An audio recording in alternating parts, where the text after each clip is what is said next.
Welcome to Garden Wise Adventures. My name is Malie, and today it's a beautiful day, mid-October, and it's a Saturday. I finally have a little bit of time, and I'm going to get as many projects as I can done today, and also create several different videos. So in the next few videos, you'll see me in the same clothes, and it's not that I'm lazy. But anyway, before I get started on my projects, the first thing I wanted to do is just kind of give you a quick overview of what's going on in my yard. Now, this isn't going to be a tour because we've done a tour before. I just want to show you what everything looks like after a hard freeze. First thing, my passion vine on the south side of the house, no damage. Probably did not freeze over here. I think it got around 32 degrees. It was just barely at freezing. Some of my plants did get some damage and some didn't, so let's show you some more. Now it did get near 32 degrees, actually probably a little bit lower. Some of my plants ended up with damage and some didn't, and I wanted to show you. So you saw that the passion vine did not have any damage. This is my poor little roselle, and it definitely got hit, so it's going to have to be removed. Squash is long gone. I'm going to go over my hoop houses, but I closed my hoop houses and everything inside is absolutely gorgeous. I think these would have been fine without the hoop house, but I just want to keep them actually growing, not just sitting there alive. The artichokes are doing beautifully still, but once they get a heavy freeze, they'll die.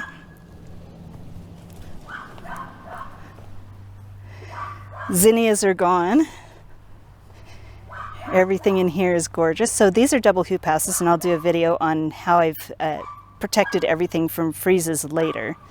That's one of my projects today, is to get that video done. Bananas have been wrapped up through the freeze, which I think may have been wrong. I don't know. We're learning still, and this is going to be an experiment. So there's one of the bananas unwrapped, and there's one of them wrapped. And we'll go over that in another video. I have been taking out a lot of my garden. The ground cherries are gone.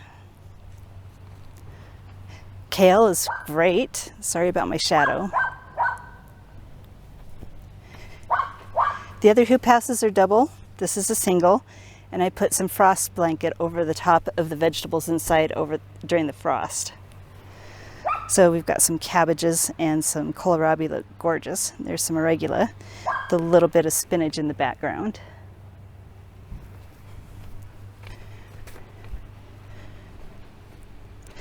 The chichimicai, which is rapidly turning out to be one of my favorite plants to eat, favorite green leaf plants to eat. It did really well during the frost. Swiss chard did really well too. One of my jobs is to get ready to plant some garlic. We've got my garlic here. And tomatoes. Now you can see the difference here. Let me show you what microclimates can do. These are my tomatoes. Absolutely got hit. They're done, ready to be pulled out.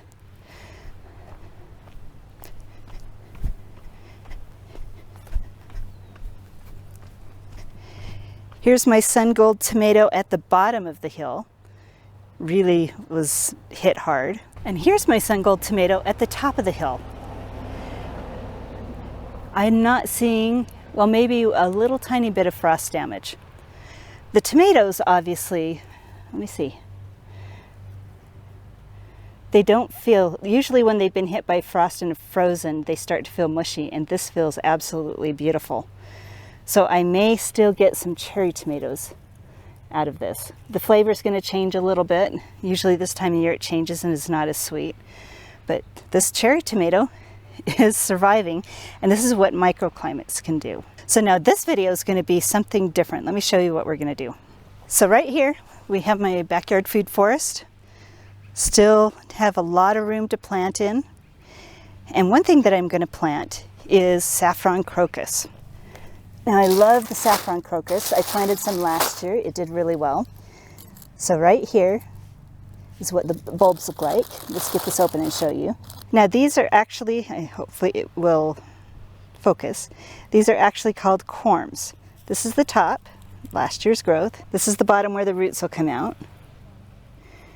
And we're just going to plant that into the ground. And we're going to plant, I have 100 corms. These are actually called corms.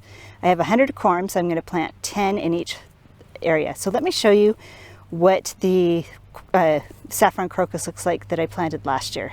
Now here we are in my front yard, and in this area I had a ton of golden physalis, or golden gooseberry, that I had planted, and it completely suffocated my, the saffron that I planted in here. So these little guys right here are the saffron crocus that I planted a couple of years ago. Now they had been completely covered with the ground cherries and are just barely starting to come up. And I think it's a little bit too late for them to flower, and maybe they won't flower. There's a few more over here, a little bit there. But this is what they look like as new little babies. So let me show you what it looks like after it flowered. Now these are what they look like when they are done flowering. They are so pretty. I really, really love them. And I've already harvested the stamens. And let me throw a picture up on the top of what they look like with the stamens inside them and what the stamens look like. And I have them all through this area. And not every one of them bloomed. It's kind of sad. I don't know what makes them bloom and what makes them not bloom. There's 10 corms in each little area here.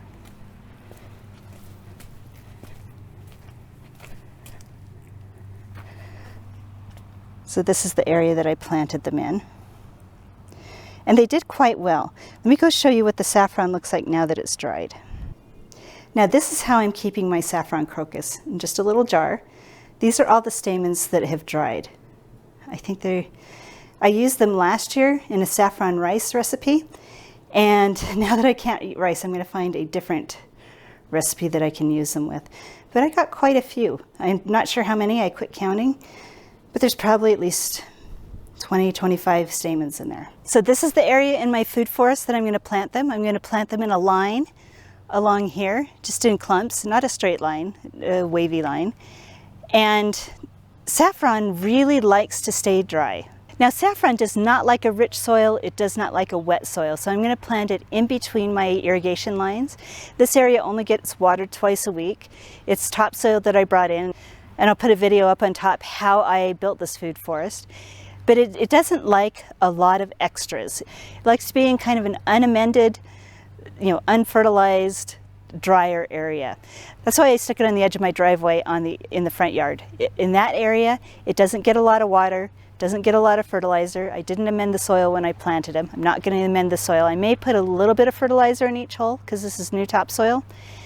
But the area where it got more water, it didn't seem to do as well. So anyway, let's get started.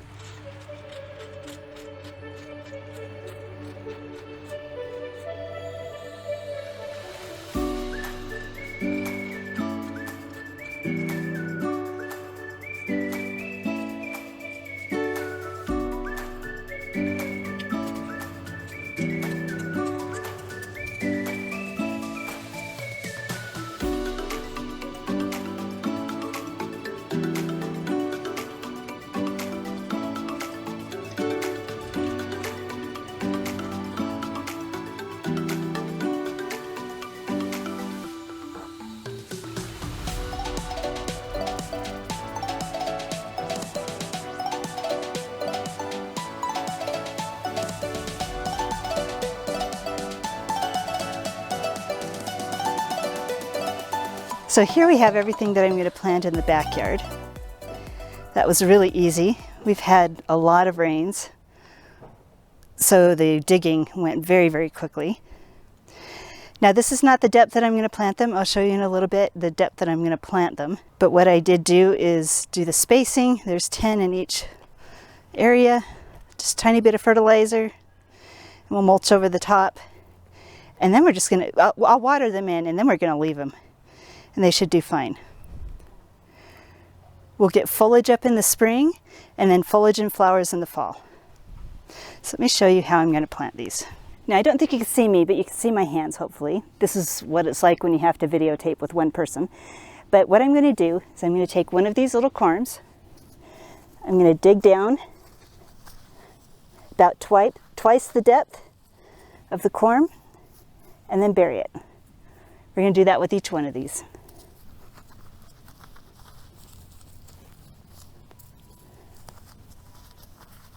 So now we're finished with that one.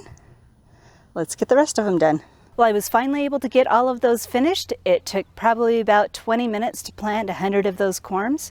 It was pretty easy, and I'm really excited for next year. We'll see what happens when they come up. Now I'm going to get ready to start my next video for this week. We're going to plant some garlic, and I'm really excited about that. So if you'd like to see that, look forward to that video, and until then, I hope you have a wonderful garden adventure.